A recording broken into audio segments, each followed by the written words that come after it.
Welcome to the Inspiration North podcast, inspiring stories from inspirational people and how they found their passion, their true north. I'm James Eves. And I'm Michelle Minikin, and this is the Inspiration North podcast.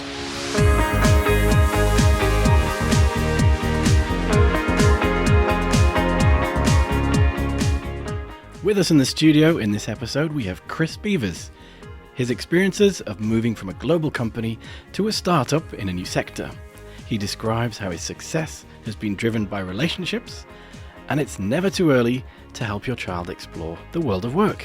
A Yorkshireman by birth, now an adopted Northumbrian living in Alnwick, husband of 10 years to Helen, and dad to Lyla and Theo, and latterly their dog Ziggy.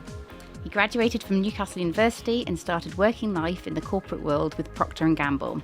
He's currently part of the senior management team in a fast-growing SME recruitment business, Jackson Hogg. Also a non-executive director of a startup and a trustee of the Pie Project charity, primary inspiration through enterprise. He's passionate about the North East and achieving success through having a positive impact on the people, businesses and community around him. Well, welcome to you, Chris. Thank you. Thank you for joining us. And I guess the first question that's on everyone's mind, a Yorkshireman that has left Yorkshire. Why would you leave God's country? Well, there was never any great plan, I don't think. Looking back, I liked Newcastle when I came up here to look around the university and stuck around. I stayed after university for work and friends, and then met an amazing woman, and she is a Northumbrian as well. So we stuck around, and now we live up in lovely Alnwick. Fantastic. Well, that's a good a story as any to stay in the Northeast, isn't it? So then you've left university. What came for you after university? What was your next step? So started life in Procter Gamble. So went into a massive corporate consumer business because great training programs, opportunity to learn, work with great people and travel. At the time I was pretty young, free and single.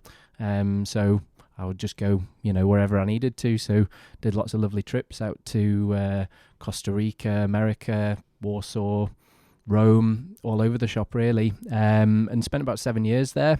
Had some really good experiences, met a lot of great people and worked on some really good projects. I think I got to the point where I thought I was keen to do something different, and there were other factors in play as well around needing to probably up sticks and move out of the Northeast to continue my journey within Procter Gamble, and so the time came when I got sold the recruitment dream, so to speak. Okay, so what year did you start at Jackson Hogg?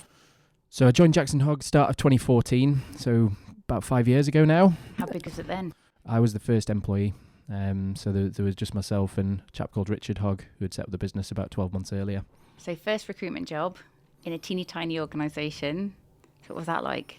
It was great, actually. Gone from a business of over 100,000 people to a business of 2 people. All the systems and everything around you. If your phone broke, somebody would turn up with a new phone. You're all of a sudden where you're the person that goes to the phone shop. But no, it was a great experience. I was working with somebody that I really liked, I really admired, and doing something that over time I've really come to love and to see the value in. Yeah, that's great. So what kind of humans do you recruit? Humans, yeah. We operate in the engineering, manufacturing, technology sectors. We recruit from sort of graduate entry level, so that's engineers or operations guys coming out of university, up to board level assignments basically, and everywhere in between. We've grown really quickly over the last couple of years. We've gone from about 5 people 2 years ago to just over 30 today. So that's involved a few different office moves. And all the sort of systems that you have to put in place, which I must admit, although I come from a systems-heavy background at Procter Gamble, I definitely got out of the habit of using systems, so I found it I'm probably the worst offender when we look at the systems that we use internally now. What was it say then? So you were sold the recruitment dream. So you've gone from a very different type of experience. What was it that really sold you on that sector? Because it's notoriously a difficult sector to get into. Setting up a new business when you're up against a lot of players in the market. What was it really that attracted you to that? Sounded easy, but it's not.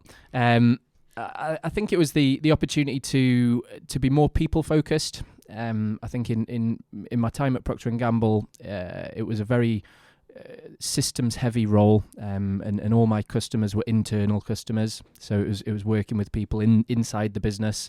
I was keen to see how other businesses operated, how other businesses grew and developed, but still be involved in business, but obviously have a more people focused role. So recruitment's quite a good intersection between people and business. You get to see what's happening within businesses, but you get to spend a lot of time talking to people, finding out what makes them tick. And that is really rewarding. I can fully appreciate that, because I suppose when you're used to one culture, one organisation, one way of working, but now to dip into, I think you said NGOs, manufacturing sector, there's quite a variety of different structures. What are they doing? How do they organise their business?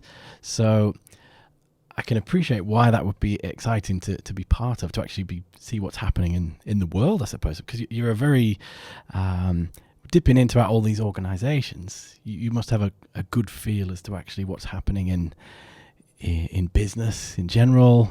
Yeah. What are the trends? Yeah, I would like to think so. We actually sit in quite a privileged position in that you speak to different business leaders and understand what's coming up in their business, what their strategy is, what they're trying to achieve, and you do get a great insight into how different people approach different things, that you can then take away and pull into your own strategy and your own way of working, and help to develop the business that you're part of as well.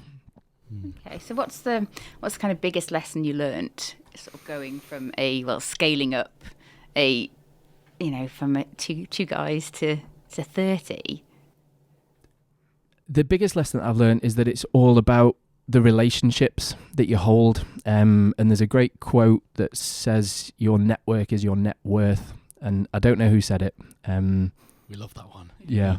It would be a good one to be attributed to, but I think that has been one of our main defining factors as a business, in that we so the core value of the business is around care, and that covers a multitude of things. We care about each other internally, but we care about our reputation externally. We care about clients and candidates that we deal with, and I think our main differentiator versus a lot of our competitors is the strength of the relationships that we hold.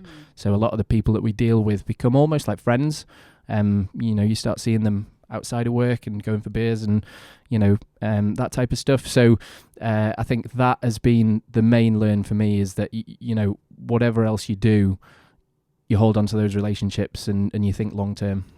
Okay, so what do you do outside of work? What kind of makes you happy outside of work? Well, as you said before, I'm a family man. So I've got two children who are 9 and 7, Lyla and Theo. We foolishly started thinking at home that, the kids are sleeping through the night and stuff. Let's take on another challenge. So we got a dog about a year ago, and that's sort of taken us back to the start of that journey again. So we do lots of things as a family and with friends up in Northumbrian. Outside of that, I'm keen on keeping fit. Do a lot of running, weight training with my friend Adam, and I also like reading and finding inspiring stories of that I can learn from and take sort of tips from, I guess. What's your favourite book? It changes. Yeah. A few years ago, if you'd asked me that, I love a book called A Confederacy of Dunces, which is by a guy called John Kennedy Toole, which is a fiction book, but is hilarious. I'm reading at the moment a book called Tribe of Mentors by a chap called Tim Ferriss, which I found in W.H. Smith's the other day. Other retailers are obviously available, but it was tucked away, and it was in like the clearance section for $1.99, and I thought, this is a bargain. So I bought it, and it's fascinating. He's speaking to loads of different people who have achieved in different ways in different sectors, and asking them similar types of questions to what we're chatting about here today. Things like, what would you put on a billboard? What have your biggest failures been? And getting, a multitude of different answers, and that is really insightful. That's great. You have to go to the clearance section of a well-known. Yes. It's not the BBC. We're okay. We can say it. I've not read that one actually. No. I loved the 4-hour work week. Yeah, that really opened my eyes to a different balance in life, finding something you're passionate about. So we'll have to have a look for that one, definitely. Yeah, that was my main intro to Tim Ferriss as well.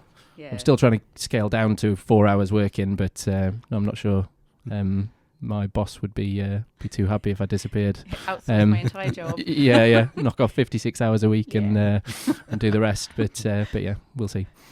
Excellent. So that's really good. So then you've talked about things outside of work, and as we understand it, we've obviously had from the summary of Michelle, the Pie Project we've been introduced now. Could you tell us a bit more about that? Sure. So the Pie Project is a charity that was set up about 5 years ago.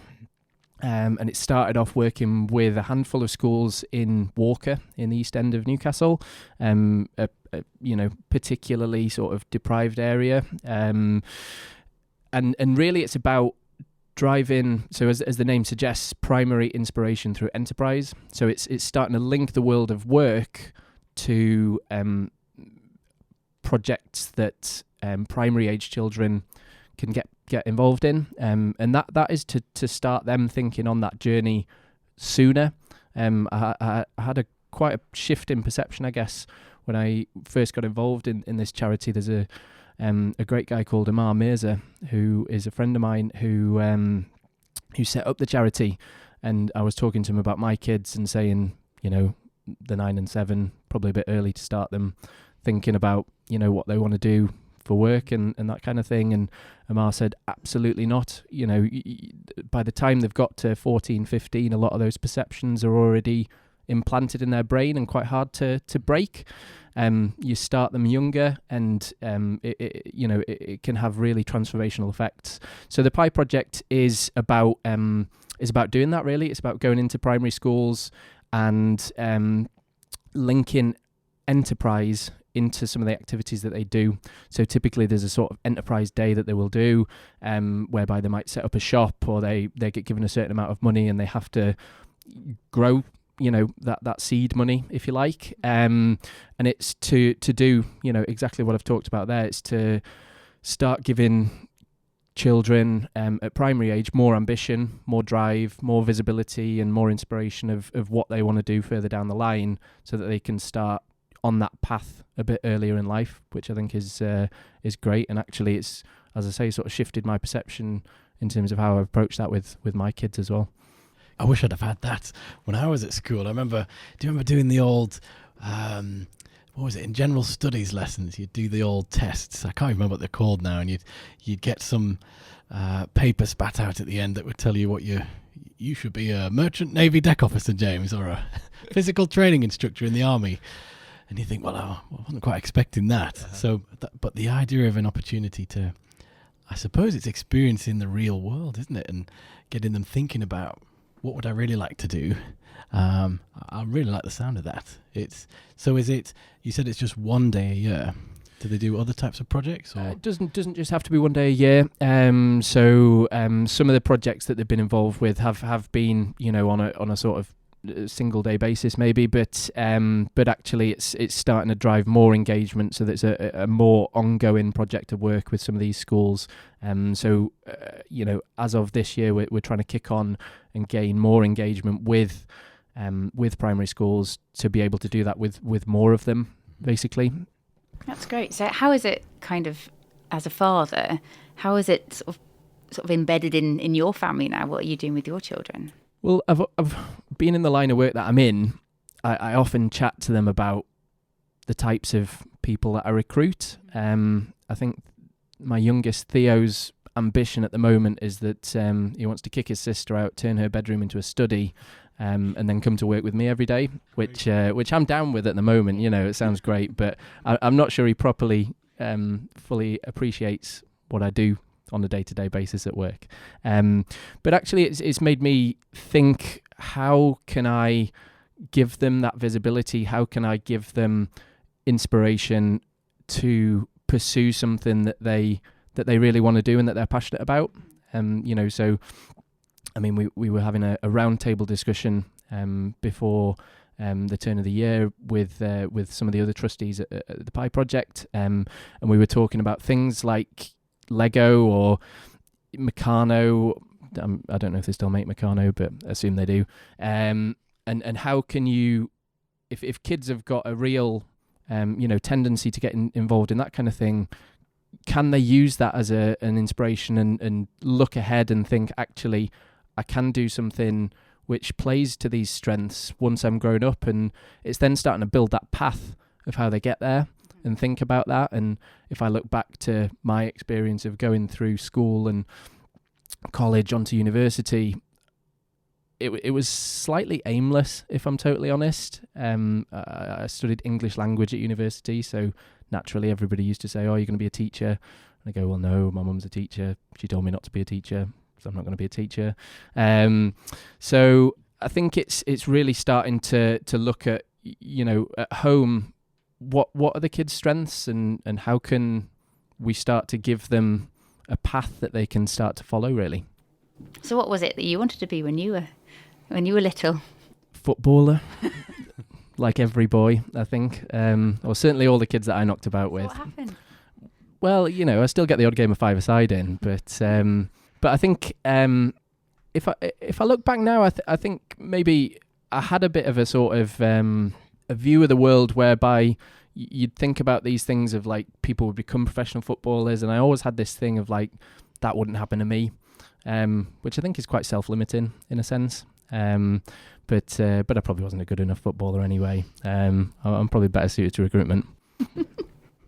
That's great. Okay, so going back, if you could talk to 18-year-old Chris, what advice would you give him? I think it's a little bit like Back to the Future, isn't it? Mm-hmm. Would I want to change the path of where I've got to? And would I sort of knock myself into a parallel universe where somebody else is in charge? But I think that the things that I would probably try and impress on myself back then are really around proactivity. I think I went through university in the early part of my career being quite reactive to stimulus around me, and as time's gone on and I've got a bit older and a bit wiser, hopefully, I think I've started to become much more proactive. And once you start doing that, I think you start to recognise how that can have an impact. So that would be the only thing I would probably tell myself, other than to make sure I was in the same places that I was, because I might not have met my wife, or I might not, I wouldn't want to time displace myself. Brilliant. So I guess that's, is there anything, we're going to wrap up, I guess, now. Is there anything you'd like to leave us with? Final thoughts? I guess we've covered things quite nicely. Where do you see the next sort of 3 to 5 years? Is there any, obviously you're scaling the business, you're heavily involved with projects. It sounds like you'd be a busy man. Yeah, busy times, but I think it's good to be busy. Over the next 3 to 5 years, I would like to think that, all those things that we've talked about there that I'm involved with will continue to grow and continue to have positive impacts. As you said in the bio, I like having positive impacts. I also like achieving, but I think you can balance those two. You can be successful in your own right, but you can sort of use that as a force for good. So I would like the Pie Project to have a much wider scope of what we're involved with and the schools that we're working with, and I guess as time goes on, we'll start to see more and more positive impacts of kids that have come through that program. Jackson Hogg, we're going to continue to grow quickly, and we're just putting strategies in place at the moment that will allow us to get to where we want to be. But I would imagine that we'll probably move offices a few more times, and I guess I want to I want to keep, adding value wherever I can, really. Okay, so if any of our thousands of audience members and subscribers like the sound of the Pi project, or indeed are engineers that fancy talking to you, where can they find out more? So we are obviously online, so www.jacksonhogg.com, which has got 2 G's, and piproject.org. We're both based out of Newcastle, so if you're ever in the northeast, look us up. Equally, I'm on LinkedIn. Both of those organisations are on Twitter. So yeah, feel free to get in touch. As I say, it's all about the relationships. So we always love to meet new people, find out what people are up to, and go from there, really. Brilliant, thank you. That's fantastic. Thanks, Chris, for coming in. Thanks everyone for listening. Thank you. Thanks.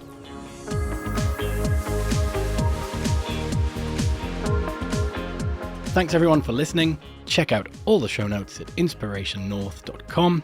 Join us again for the next episode, when we'll be chatting to another inspirational person. If you like this, subscribe and tell your friends. If you didn't like this, subscribe anyway and tell everybody.